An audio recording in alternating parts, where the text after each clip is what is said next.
असणार आहे आणि जे आपण ऐकणार आहोत ते आपल्याला ग्रहण करता येणार आहे। आपला उजवा हात पुढे घ्यायचा आहे आणि त्याच्यावर पिवळ्या मोहरी दिल्या आहेत असा विचार करायचा।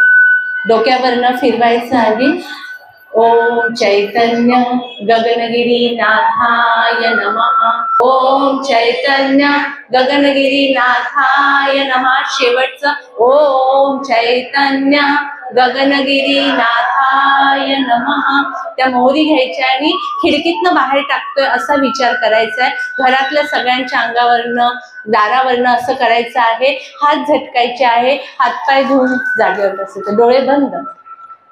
माझ्या डोक्याच्या केसापर्यंत तुम्हाला असं वाटत असेल की ही वाक्य तर आम्हाला पाठ झाली आहे, पण ही निगेटिव्हिटी आपण महाराजांच्या मठामध्ये घालवत आहोत। माझ्या डोक्याच्या केसापासून माझ्या पायाच्या नखापर्यंत सर्व जी नकारात्मकता आहे ती निघून निघून निघून जात आहे। माझं संपूर्ण शरीर हलकं हलकं हलकं होत आहे। डोळे बंद ठेवायचे। मी आज 15-20 मिनिटं डोळे बंद ठेवायला सांगणार आहे। ते कशासाठी? उद्या वुमन्स डे आहे, 8 मार्च आहे। सगळीकडे वुमन्स डेच्या वेगळे वेगळे सेलिब्रेशन चालू आहे। ऑफर आहेत मॉल्स मध्ये, जिथे ब्युटी पार्लर्स आहे की तुम्ही एवढी ट्रीटमेंट केली तर तुम्हाला एवढे कमी पैसे लागणार आहे। सगळ्या बायका एकसारख्या साड्या घालून उद्या सेल्फी काढणार आहे, कुठेतरी बाहेर जेवायला जाणार आहे, छोटीशी पार्टी करणार आहे, असा वुमन्स डे आहे। पण खरंच वुमन्स डे तसा आहे का? समाजात सगळ्या स्तरावर हा वुमन्स डे अशाच पद्धतीने सेलिब्रेट केला जातो का? प्रत्येक स्त्री ही घराची मुख्य आत्मा आहे। आपण स्वतःकडे किती लक्ष देतो? एक दिवस तुम्हाला सगळे हॅपी वुमन्स डे म्हणणार आहे, पण दुसऱ्या दिवशी डोळे बंद करायचे। Close your eyes please. दुसऱ्या दिवशी परत ये रे माझ्या मागल्या त्या घरातल्या स्त्रीकडे। प्लीज डोळे बंद करा। सगळ्यांचे डोळे बंद आहे। मी पुढे बोलायला सुरुवात करू। त्या स्त्रीला परत दुसऱ्या दिवशी कोणीही तेवढं महत्व देत नाही।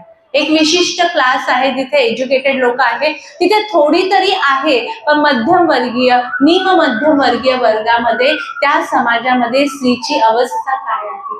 सकाळी उठल्यापासनं म्हणजे ती उठतेच तेवढी घाबरत घाबरत उठते। सकाळी उठल्यापासून घाबरत घाबरत, अरे 5:30 होऊन गेले, 5चा अलार्म लावला होता, म्हणजे ती अर्धा तास सुद्धा शांतपणे कधी तिला वाटलं तर झोपू शकत नाहीये। धडधड धडधड करत तेव्हा तो दिवस पूर्ण खराब जातो। आपण घाबरत घाबरत पटकन गॅस चालू कर, इकडे बाजूला पाणी ठेव, बाजूला भाजी करायला ठेव, एकीकडे चपात्या करायला ठेवा, पटापट डबे, सगळ्यांची तयारी पटापट। असं कोणी म्हणत नाही ओके तू आज अर्धा तास झोपली आहे, तुला चहाचा कप आम्ही त्या बेडवर आणून देतो, तू शांत झोप। अशी कधीही आपली अवस्था नसते। उठायचंय, घर आवरायचंय, सगळ्यांना शाळेत कॉलेजला नोकरीला पटापट डबे भरून द्यायचे, सगळ्यांना खायला द्यायचं आहे, पण ती स्वतः आज आपण एवढ्या स्त्रिया बसलो आहे, स्वतः मनात विचार करा की आपण सकाळी शांत बसून पोह्याची प्लेट घेतली आहे, प्लेट भरून उपमा घेतला, त्याच्यावर लिंब पिळला आहे आणि खाल्लं आहे का? उरला असेल तेवढा आपण घेणार। लिंब कशाला पाहिजे? सगळ्यांनी खाल्ला आहे ना। लिंब जेव्हा आपण पोह्यामध्ये खातो तेव्हा त्या पोह्यातले आणि उपम्यातले आयन्स आपल्या बॉडीमध्ये जातात। उरलेला आहे, नाही उरली शिळी चपाती गरम करायची आणि चहा बरोबर खायचं। ही प्रत्येक घरातल्या स्त्रीची अवस्था आहे। सगळेजण आंघोळ करून निघून जाणार, कपडे कुठेतरी फेकणार। तुम्ही म्हणताय वुमन्स डे आणि तुम्ही काय आम्हाला असं रडवतायत, सगळं दुःख सांगता, पण ही सत्य परिस्थिती। सगळ्यांनी टॉवेल कुठे फेकलेले असतात, कपडे कापडून अंडरवेअर कुठे फेकलेले असतात, सगळ्यांचे कपडे गोळा करायचे, ते धुवायला मशीन असेल तर लावायचं, नाही तर भिजवायचं, सगळ्यांचे चप्पल बूट नीट ठेवायचे आणि देवपूजा लवकर करायला सांगतात ताई, पण ते कसं शक्य आहे? सगळ्यांनी टॉयलेट वापरलेलं असतं, ते टॉयलेट फक्त आणि फक्त घरातली स्त्रीच स्वच्छ करत असते। कधीतरी असं होतं का घरातले मुलं, घरातला पुरुष हे टॉयलेट साफ करतात? ते टॉयलेट सगळ्यांनी जिथे घाण केली आहे ते टॉयलेट त्या स्त्रीने स्वच्छ करायचं आणि तिला आपण गृहलक्ष्मी म्हणतो। ठीक आहे, कर्तव्य आहे, पण कधीतरी आज ह्या आठवड्यात मी टॉयलेट साफ करतो, पुढच्या आठवड्यात मुलगा करणार, त्याच्या पुढच्या आठवड्यात मुलगी, मग आई, असे कधी वाटे पडले आहेत का आपल्या घरामध्ये? सकाळी बदाम भिजवतो, मुलांची बुद्धी चांगली व्हावी म्हणून मिस्टरांसाठी मुलांसाठी बदाम भिजवतो, ती स्त्री कधीही स्वतःसाठी बदाम नाश्ता नाही, गाजर काकडी फळं कधी आपण खातो का? स्वतःसाठी कधीही खातो. बुद्धी, कला, धैर्य, शौर्य, सौंदर्य ह्या सगळ्याची मालकीन कोण आहे? तर स्त्री आहे. जरी पती पैसा गोळा करून आणतो आहे, पण तो कसा वापरायचा आहे, समाजात पतीने कसं वागायचंय, कोणाला कोणती साडी द्यायची, कोणाला काय गिफ्ट द्यायचं, कितीही अशिक्षित स्त्री असली तरी इथे बुद्धी फक्त पत्नीचीच चालते.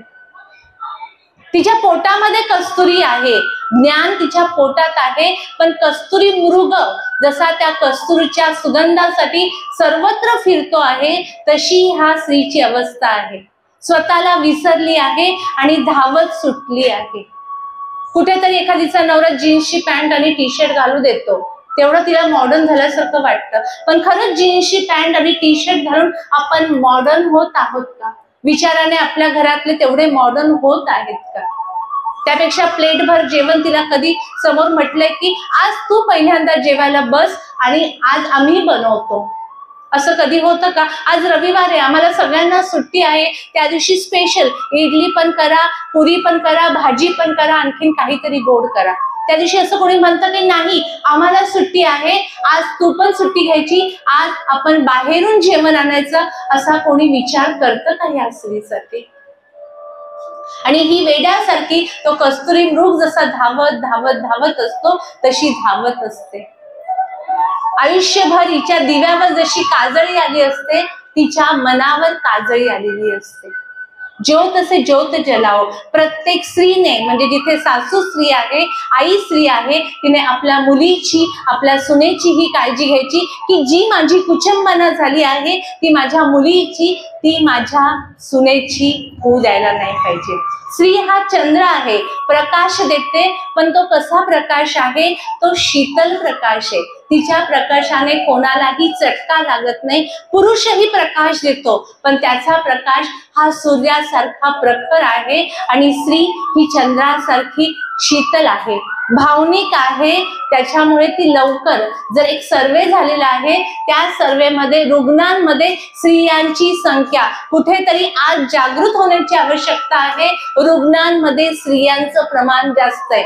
माझं पोट दुखतंय, मला व्हाईट डिस्चार्ज जातोय, माझी शुगर वाढल्यासारखी वाटते, पण मी दवाखान्यात गेल्यावर पैशांचा खर्च होणार आहे, कशाला दवाखान्यात जायचंय? मुलांचा दवाखाना होतो, नवऱ्याचा दवाखाना होतो, पण स्त्री कितीही सुशिक्षित झाली तरी स्वतःच्या तब्येतीकडे, वजन वाढलं ना ठीक आहे, मुलं झाल्यावर वजन वाढतच, तिने योगाचा क्लास लावलाय का? तिने झुंबाचा क्लास लावला आहे का? स्वतःला एखादी गोष्ट, माझं गाणं शिकायचं राहून गेलं, माझं पेटी शिकायचं राहून गेलं, नवरा संध्याकाळी जेवणानंतर कुठेतरी भजनाला जातो, पेटी वाजवायला जातो, पण घरातल्या स्त्रीला तो हक्क आहे का की आज सगळं आवरलेलं आहे, मला आज भजनाला जायचंय? नवऱ्याला विचारावं लागतं. माझ्या मैत्रिणी उद्या फिरायला जाणार आहे, मी विचार केला, बॅग भरली, मी जाऊ शकते का? नाही, मला घरातल्या 4 लोकांना विचारावं लागतंय, मी जाऊ का? जाताना मला विचार करावा लागतं, जर मी गेली तर घरात जेवण कोण बनवणार, घरात लक्ष कोण ठेवणार, हा विचार. एवढी स्वतंत्र स्त्री आहे का की जेव्हा तिला वाटतं तेव्हा ती बॅग घेऊन बाहेर जाऊ शकते? पुरुषांना ह्या जबाबदाऱ्या नाहीये. संध्याकाळी कामावरून आलो, आयता चहा मिळतोय, परत नाक्यावर फिरायला जायचंय, गप्पा मारायचंय. स्त्रीला हे स्वातंत्र्य आहे का? किती प्रचंड जबाबदाऱ्या, शारीरिक तर आहेच, मानसिक पण आहे. मुलीकडे पण लक्ष द्यायचंय. उद्या मुलीने चुकीचं पाऊल टाकलं तर वडील म्हणणार तू घरामध्ये काय करत होती, तुझं लक्ष कुठे होतं? ह्या जबाबदाऱ्या, ह्या जबाबदाऱ्यांचं ओझ येऊन येऊन ती स्त्री ही आजारपण स्त्रियांमध्ये वाढायला लागले. त्यामुळे आज काय करायचंय आपल्याला?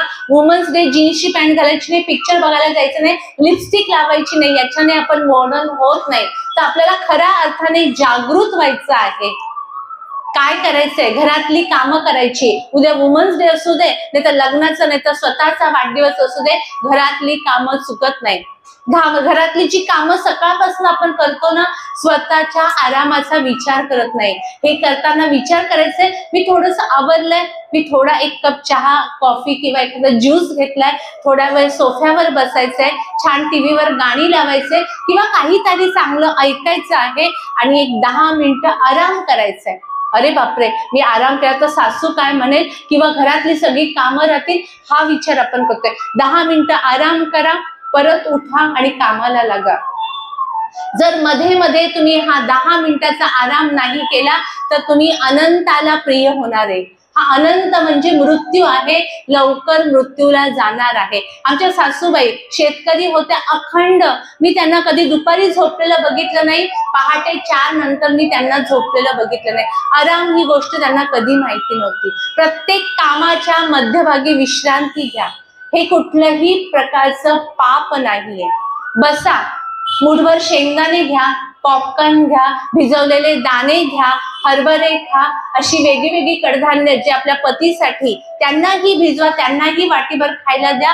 ते गेल्यानंतर काय होतं, भाजी पोळीच खाऊ याच्याने काय होणार आहे, तर रोज मुठभर हरभरे, शेंगदाणे, पॉपकॉर्न आणि मोड आलेले जे धान्य आहे वाटीभर घ्या. सगळे घरातनं गेल्यानंतर सोफ्यावर बसा आणि वाटीभर ही कडधान्य खा. जेव्हा तुम्ही अचानक संसारातनं निघून जाणार आहे, हा संसाराचा धागा विस्कळीत होणार आहे.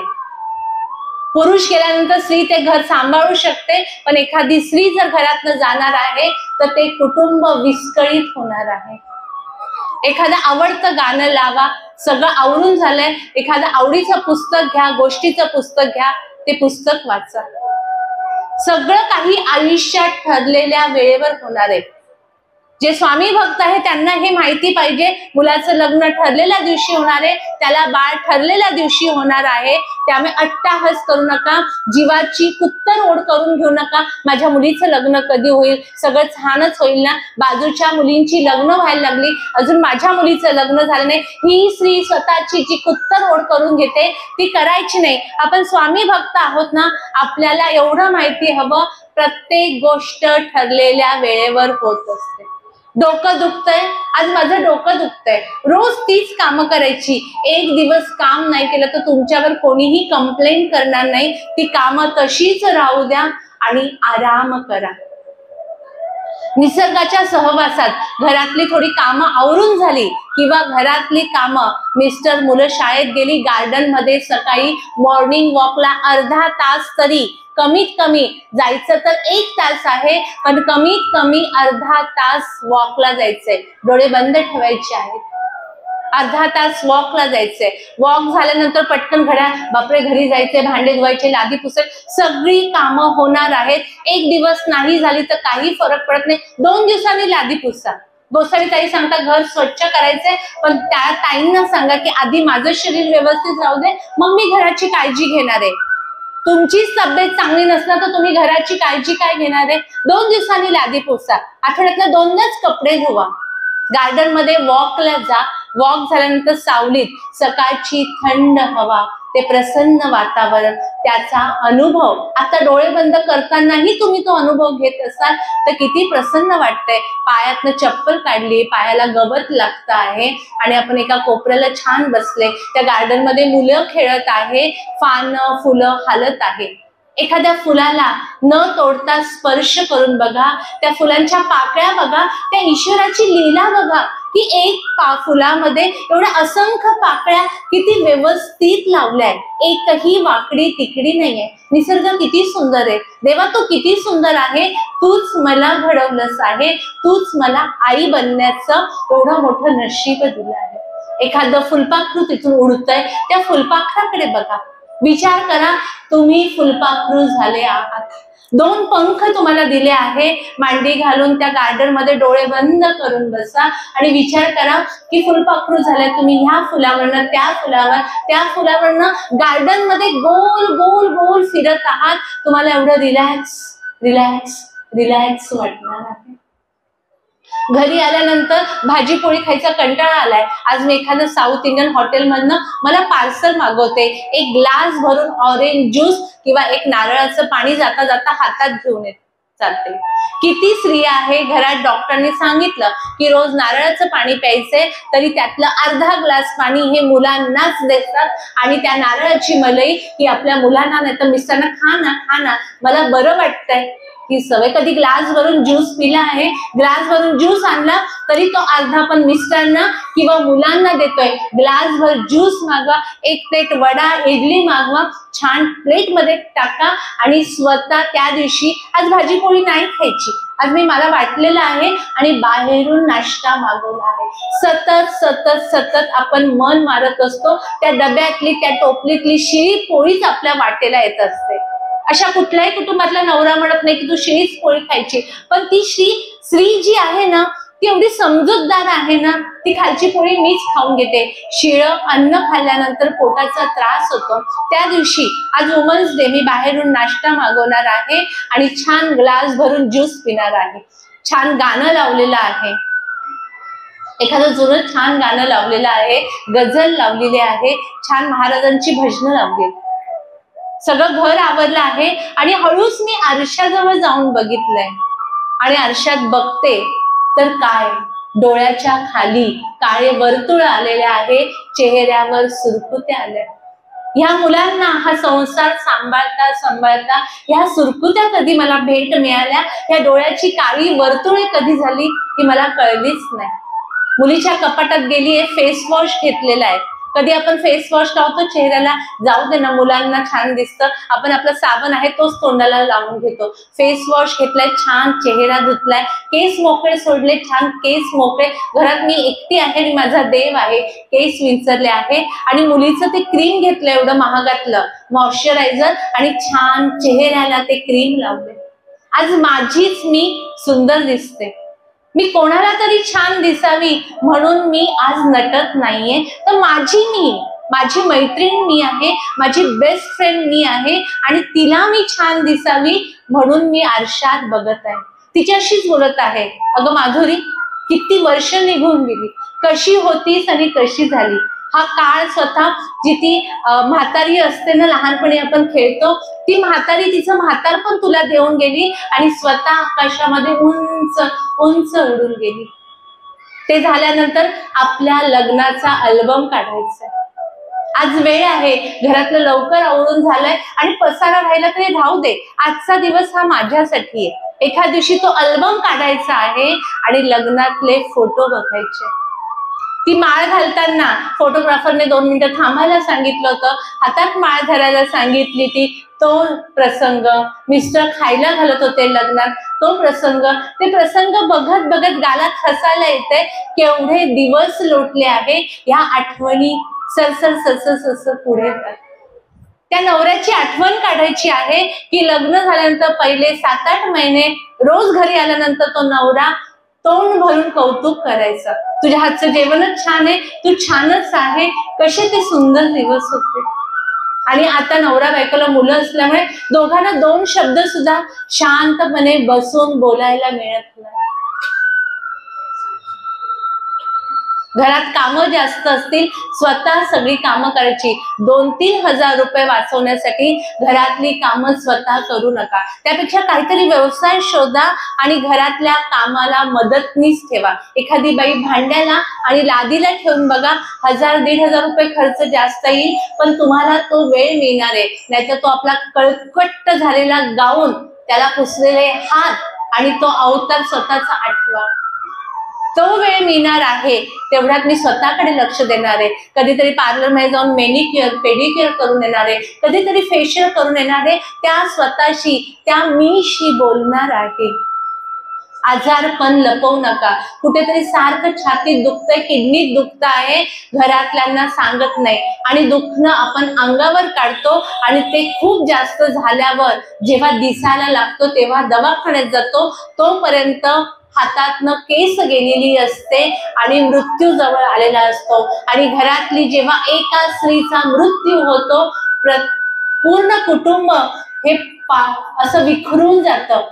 त्याला कोणीही आधार राहत नाही. जसं काही झाड म्हणजे आई, घरातली स्त्री आहे आणि त्याच्यावर बसलेले पक्षी म्हणजे कुटुंबातले सदस्य आहे. आणि हे झाडच जेव्हा पडतं त्या पाखरांना घरटं राहत नाही, केविलवाले होऊन जातात ज्या घरातली स्त्री गेलेली आहे. त्यामुळे ही अवस्था माझ्या घरातल्या सदस्यांवर येणार नाही. त्यामुळे ह्या 8 मार्चला वुमन्स डेला मी दवाखान्यात जाणार आहे. माझ्या आरोग्याची वर्षातनं एकदा नाही तुम्ही जात. हे जे युट्यूबवर ऐकत आहेत, पुरुष बसले आहे, आवर्जून आपल्या बायकोला तिचं ब्लड चेक करा. एकदा वर्षातनं 2-3 हजार रुपये जातील, पण पूर्ण बॉडी चेकअप करा. तिच्या आरोग्याची काळजी घेणं, ती लक्ष्मी आहे, गृहलक्ष्मी आहे, तिच्या आरोग्याची काळजी घेणं ही माझी जबाबदारी आहे. हे वुमन्स डेला प्रत्येक पुरुषाने, पुरुष नाहीये, पूर्वीचे पती जे होते त्यांना एवढ्या गोष्टीचं लक्ष येत नाही, तरुण मुलं आहेत, मुली आहेत. माझ्या आईला मी वुमन्स डेला काय गिफ्ट देणार आहे, तर तिचा पूर्ण बॉडी चेकअप करून घेणार आहे, हे तिला गिफ्ट द्यायचंय. स्वतःचं जीवन जगा. पुन्हा सांगते, जीन्सची पॅन्ट घालून, लिपस्टिक लावून, सेल्फी काढून आपण जे मॉडर्न होणं, हे मॉडर्न होणं नाहीये. आतून स्वतःची काळजी घ्या, स्वतःच्या आत्म्याची, शरीराची काळजी घ्या. भले साडी घाला, तुम्ही अंबाडा घाला, पण आतून तुम्ही सुसंस्कृत असणं खूप जरुरी, कारण तुम्हीच एक आहात की सगळं घर घडवत आहात. जेव्हा तुम्ही घडणार आहे तेव्हा हा समाज घडणार आहे. खूप आनंदी दिसत आहात तुम्ही, या विचाराने डोळे उघडायचे. अवधूत चिंतन श्री गुरुदेव दत्त, श्री स्वामी समर्थ.